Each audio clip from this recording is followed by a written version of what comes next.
En el libro, en el Evangelio, según San Lucas, desde el capítulo 1 en adelante, habla y una historia maravillosa, porque habla que ahí gobernaba Herodes en Judea y Zacarías era uno de los sacerdotes que estaba en el templo, era del orden de Abías.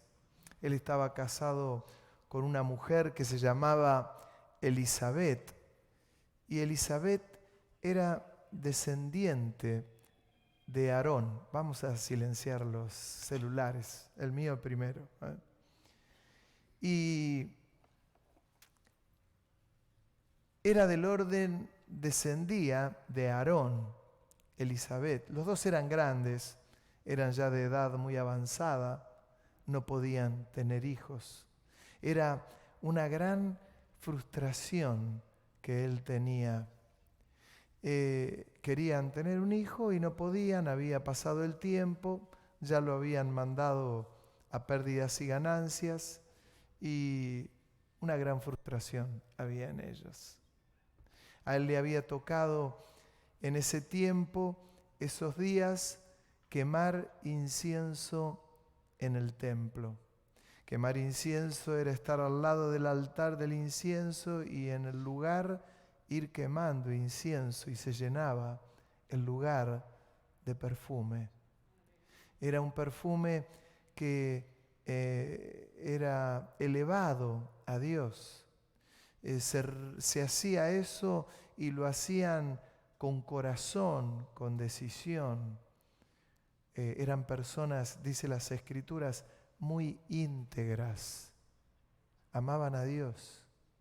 Eran preciosos para el Señor. Amaban a Dios. Lo amaban. Y lo hacían de corazón. Y dice en el versículo 12, cuando se le aparece el ángel Gabriel a Zacarías, y se turbó Zacarías al ver al ángel, y le sobrecogió temor.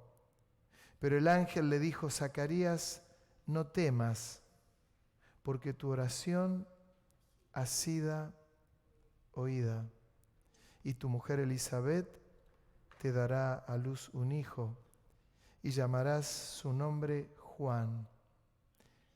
Juan quiere decir el fiel de Dios, y tendrás gozo y alegría, y muchos se regocijarán de su nacimiento, porque será grande delante de Dios.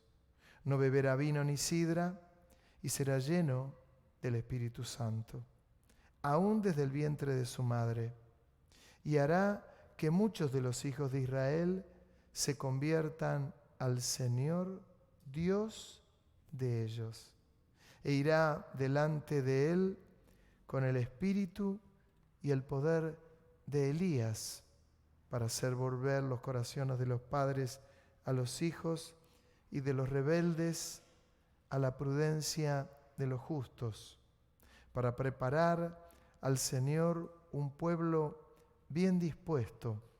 Dijo Zacarías al ángel: ¿en qué conoceré esto? Porque yo soy viejo, y mi mujer, fue cuidadoso y no dijo que era vieja, dijo de avanzada edad. Respondiendo el ángel, le dijo: yo soy Gabriel, que estoy delante de Dios, y he sido enviado a hablarte y a darte estas buenas nuevas, y ahora quedarás mudo, no podrás hablar hasta el día en que esto se haga, por cuanto no creíste mis palabras, las cuales se cumplirán a su tiempo.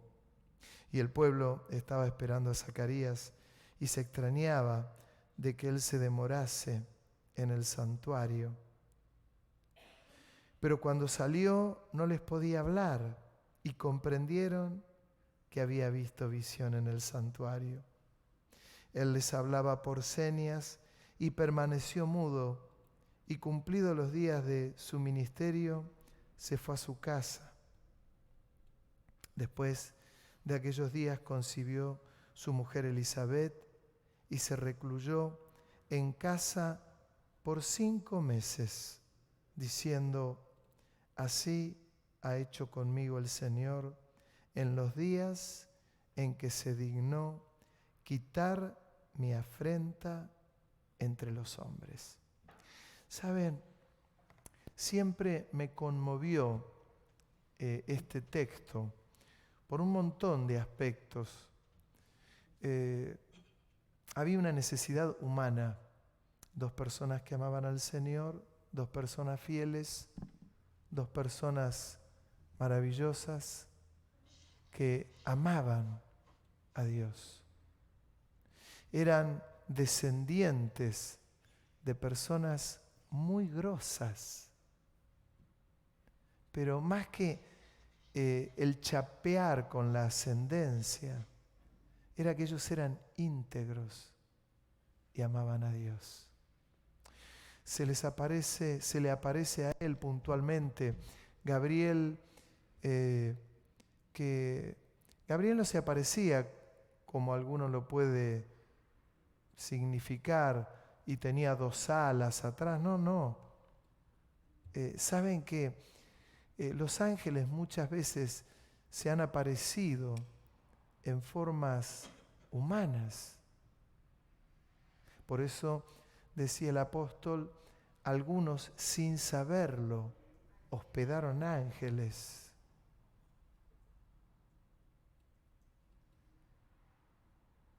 Tremendo.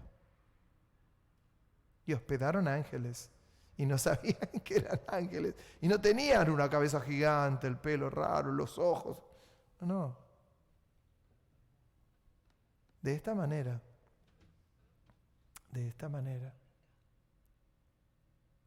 No voy a hablar de los ángeles ni las formas.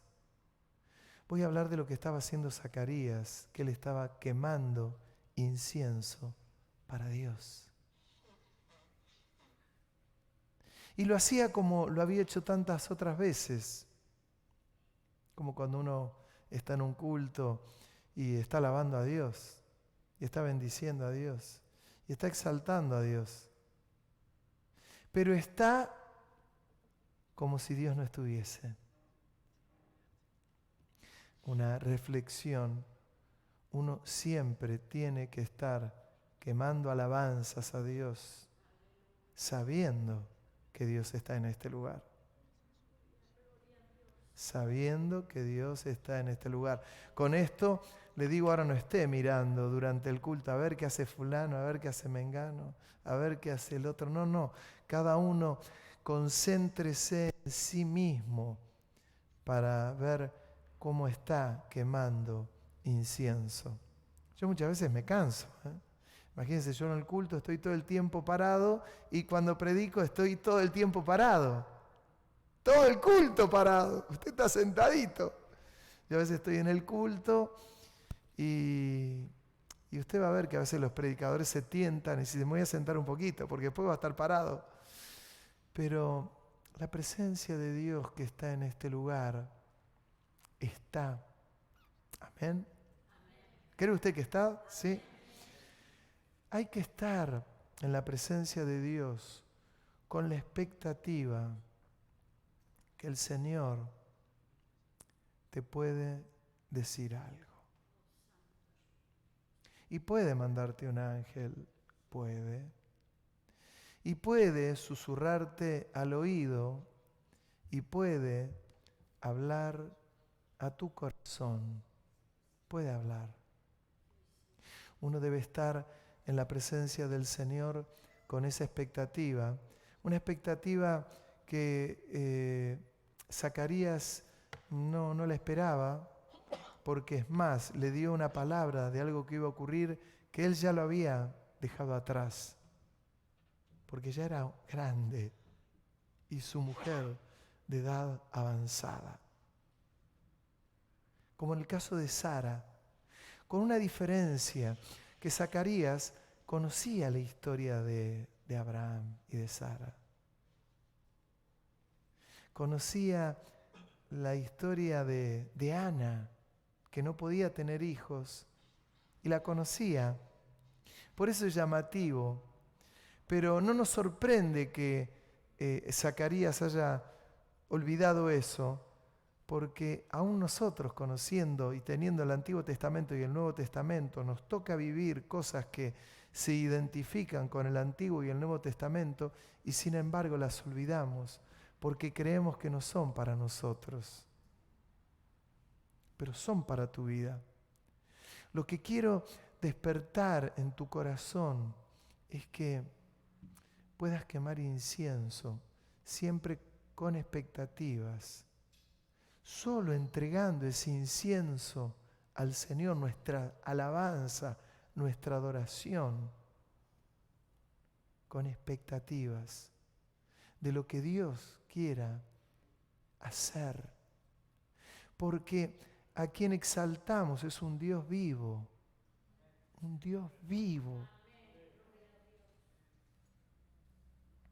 que no está muerto, está vivo.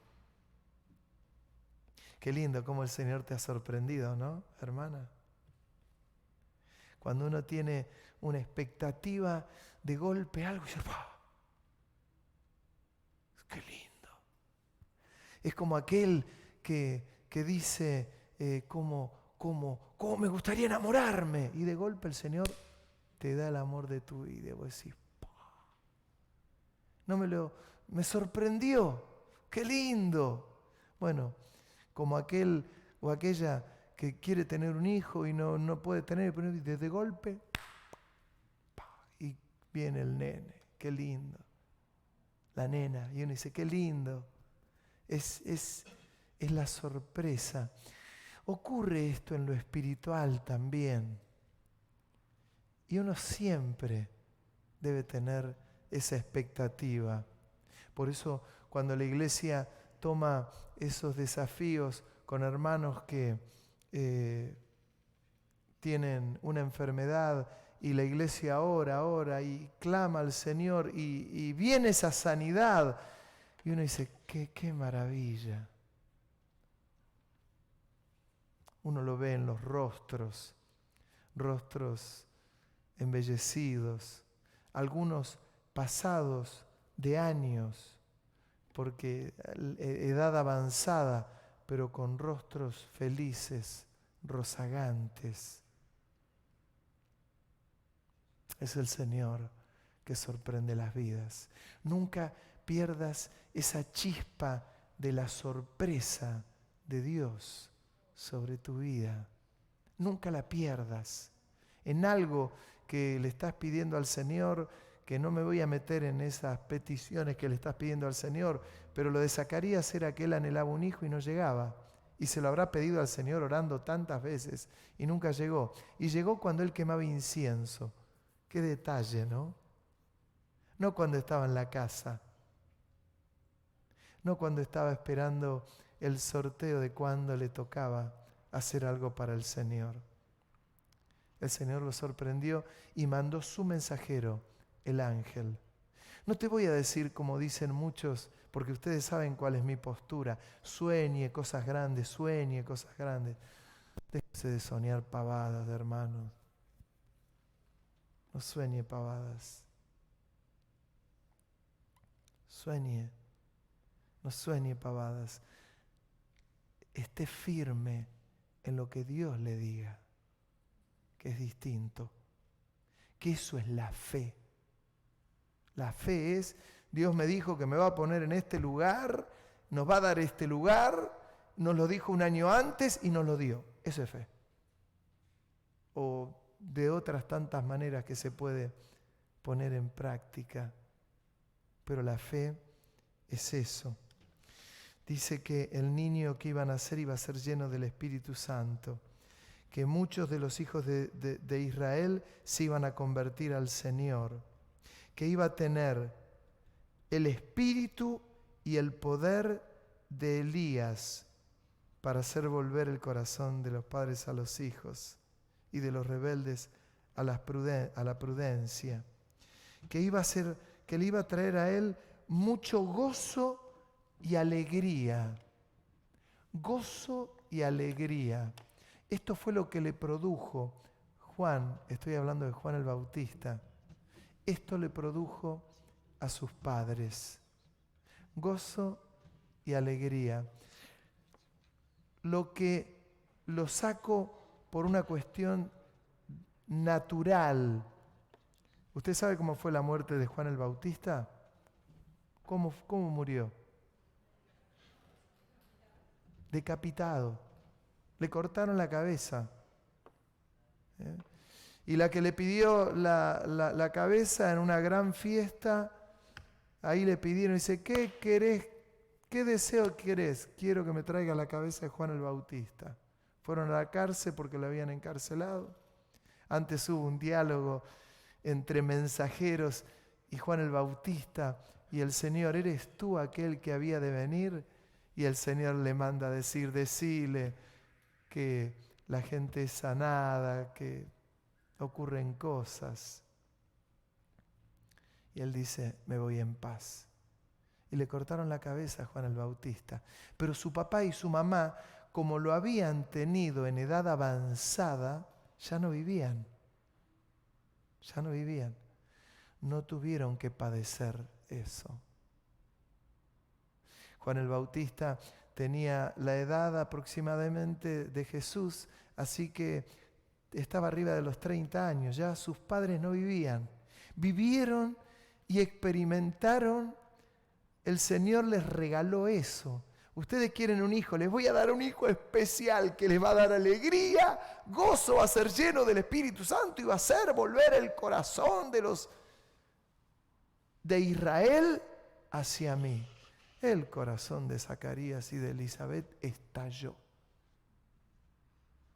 Estalló. De alegría. Pero luego Juan el Bautista tuvo una muerte tremenda. Tremenda. Que puedas tener esta expectativa en el Señor. Esto. No lo pierdas. Nunca vengas a la casa del Señor como, ya sé qué va a pasar, vamos a cantar esto, puede orar el hermano fulano, puede haber alguna profecía, alguno puede leer un texto bíblico. Que vengas con expectativa, pero que también vengas con el incensario. Hermano, no vengas con las manos vacías. El que quema incienso para el Señor viene en una forma activa. No vengas en una forma pasiva. Siempre vení de una manera activa. La afrenta dice, diciendo, así ha hecho Jehová conmigo, así ha hecho el Señor conmigo, dijo Zacarías, en los días que se dignó quitar mi afrenta entre los hombres. Él no pudo hablar, quedó mudo. ¡Wow! Que no quedes mudo, muda, sino que puedas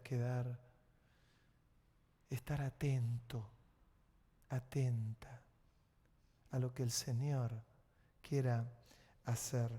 Hay dos historias más en el capítulo siguiente, que es en el de Lucas, que también quiero dejar una enseñanza en cuanto a esto. Y fue cuando el Señor fue presentado en el templo.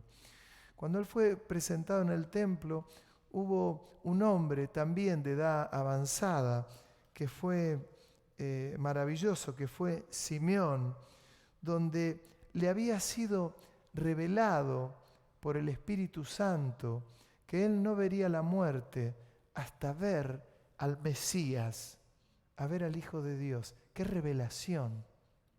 Le fue revelado por el Espíritu Santo, ya el Espíritu Santo obrando en las vidas, porque el Espíritu Santo ha obrado desde la misma creación. No es que comenzó a moverse, bueno. No, ha obrado siempre, de manera muy visible. Cuando Jesús ascendió, Él comenzó a recordar a todos todas las cosas que el Señor había dejado escritas y revelado. y las recordaba y las sigue recordando hasta el día de hoy. Todo lo que Jesús enseñó. Quien se mueve es el Espíritu Santo, que es maravilloso. Pero a Simeón le reveló y le dijo, mirá, dice las Escrituras, ser un hombre piadoso.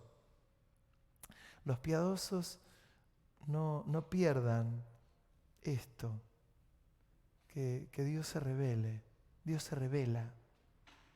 Y se revela de tal manera que se le reveló a él y le dijo, antes de venir a mi presencia vas a tener en tus manos al Mesías. Y de hecho fue al templo, porque fue a aquel lugar y el Señor le dijo, anda al templo, que hoy es el 8º día que van a presentar al Mesías. Y fue, y lo vio a José y lo vio a María, y se los tomó de la mano. Y le dijo, déjenme, préstenmelo. Lo tenía así. Y le dio gracias al Señor. Y le dijo, Padre, ahora puedes llevarme, porque has cumplido tu palabra. Tenía en sus manos al Mesías, al Redentor del mundo, el que había de venir, el que era santo, santo, santo, el que era engendrado por el Espíritu Santo, el que no conoció pecado. Y dice que María, José y María, guardaban todo. ¿Dónde ocurrió todo esto? En el templo.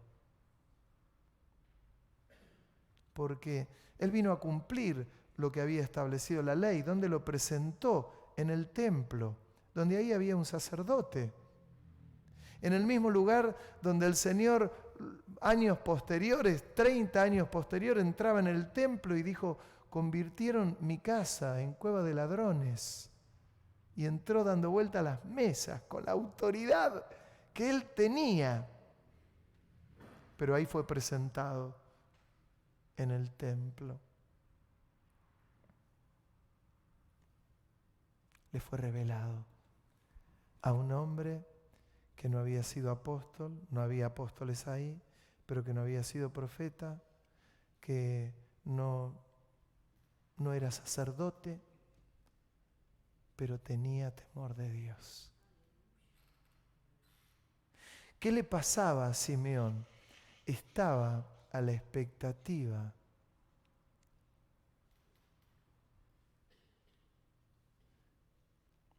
de lo que Dios quería.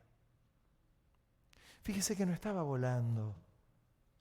No habla ahí de riquezas, no habla de bienes, no habla de cosas materiales.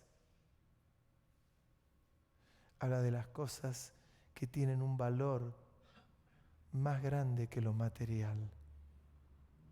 Yo recién les decía, se los digo a los que están escuchando esta prédica, luego cuando alguno la mire por ahí, estamos remodelando arriba, estamos arreglando con un esfuerzo, con sacrificio. Queremos dejar este lugar todavía lindo, es el lugar donde nos congregamos, donde le damos culto al Señor.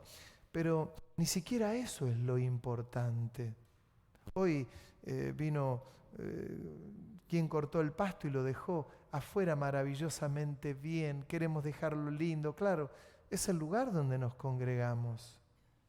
Es lindo ver que está pintando, lo vamos arreglando, lo vamos embelleciendo. Las hermanas que lo vienen a limpiar lo dejan bello, lo dejan coqueto. Pero lo importante es lo que ocurra dentro.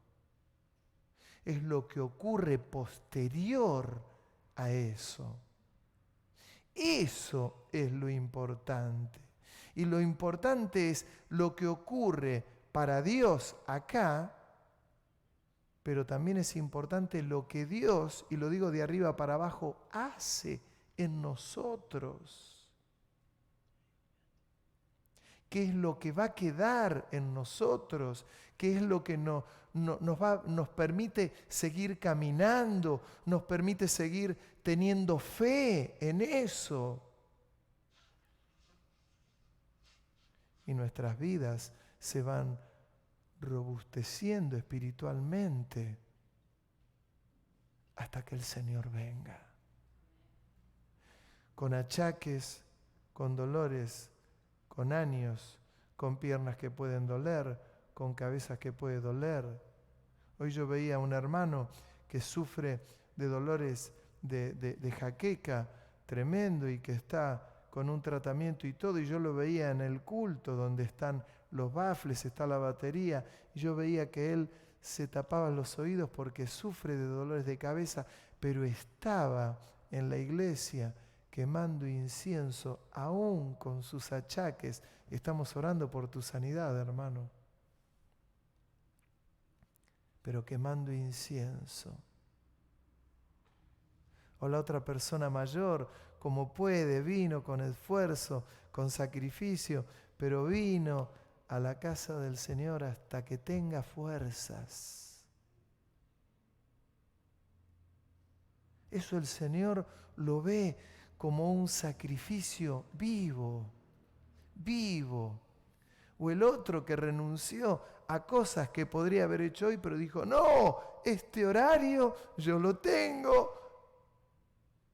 No, pero te quiero ir a visitar en este horario. Mirá, vení hasta tal hora o posterior a esa hora, porque este es el horario que yo tengo asignado para dar mi sacrificio a Dios. Imagínense si Simeón le hubiese dicho al Señor, sabiendo que el Mesías estaba en esa hora en el templo para ser presentado. Algún hermano lo llamaba y le decía, che, me voy a ir a tu casa, vamos a comer un asadito. No, ni se te ocurra. Venite a las 10 de la mañana, a las 11, a las 12, a las 2 de la tarde, a las 3, a las 4, a las 2 de la mañana, a las 9, a las 10. Pero en este horario no. Yo conozco gente muy firme, porque, claro, a mí me ha pasado lo mismo que le ha pasado a muchos de ustedes, pero claro, yo soy el pastor. Pero algunos que dicen, che, te voy a ir a visitar en tal horario. No, no vengas en ese horario.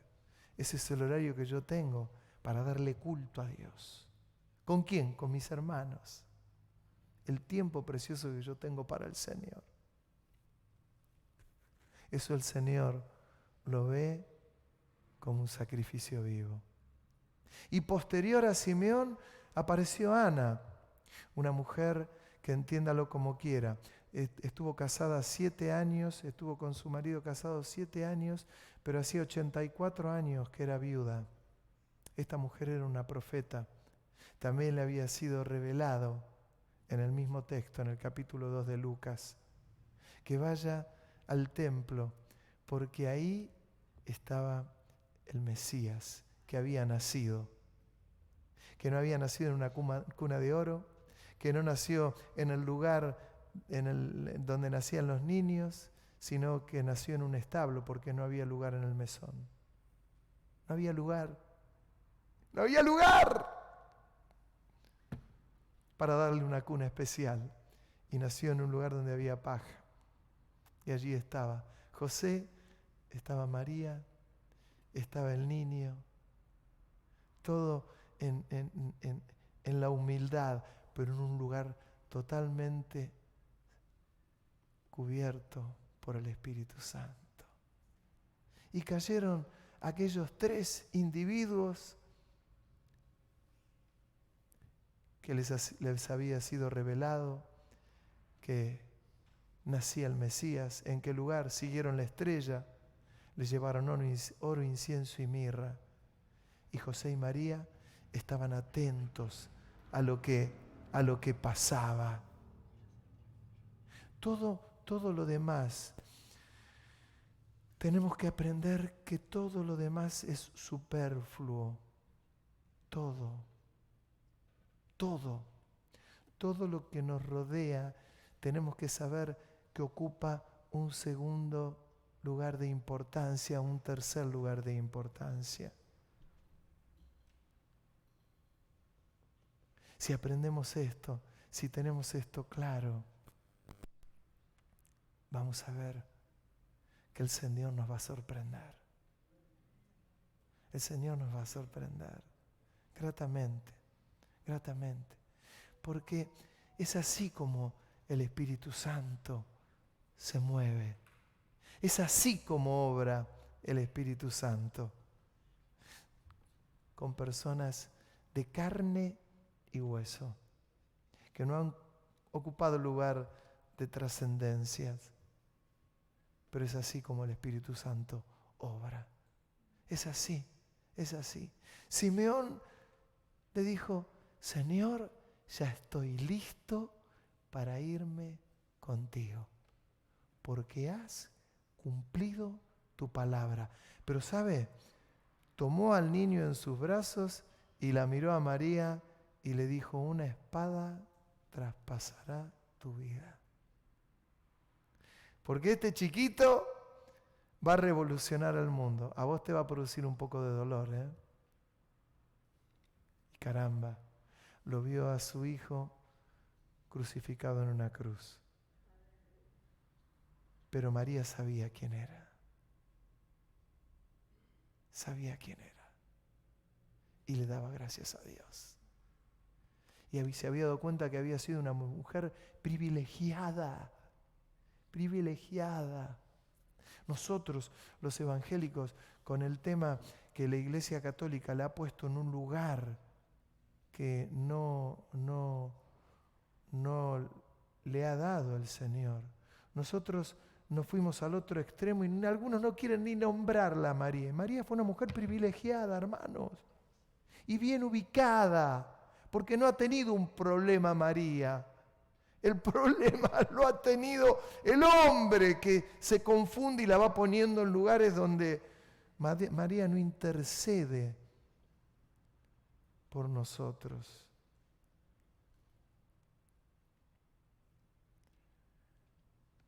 No intercede por nosotros.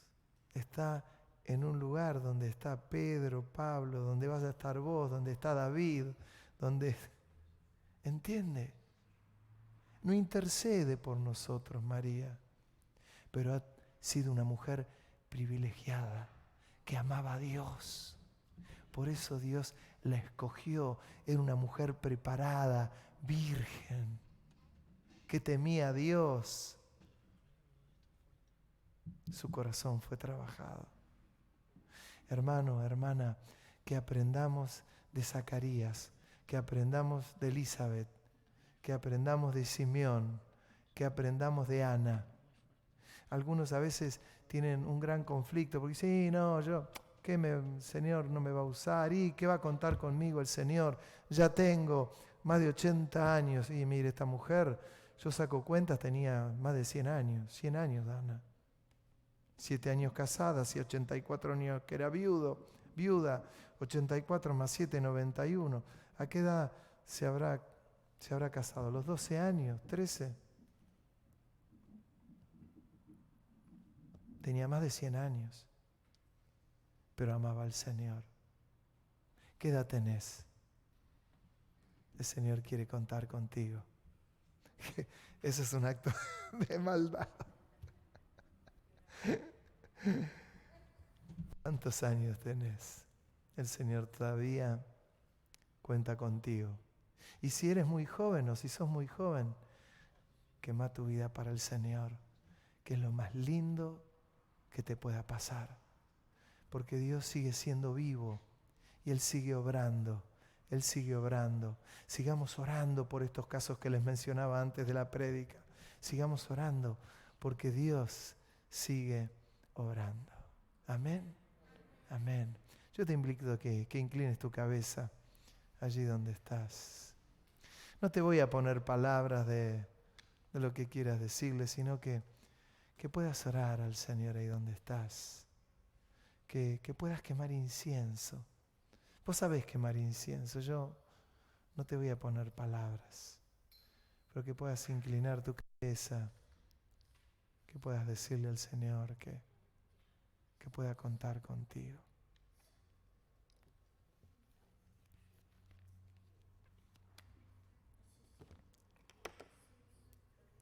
Aleluya.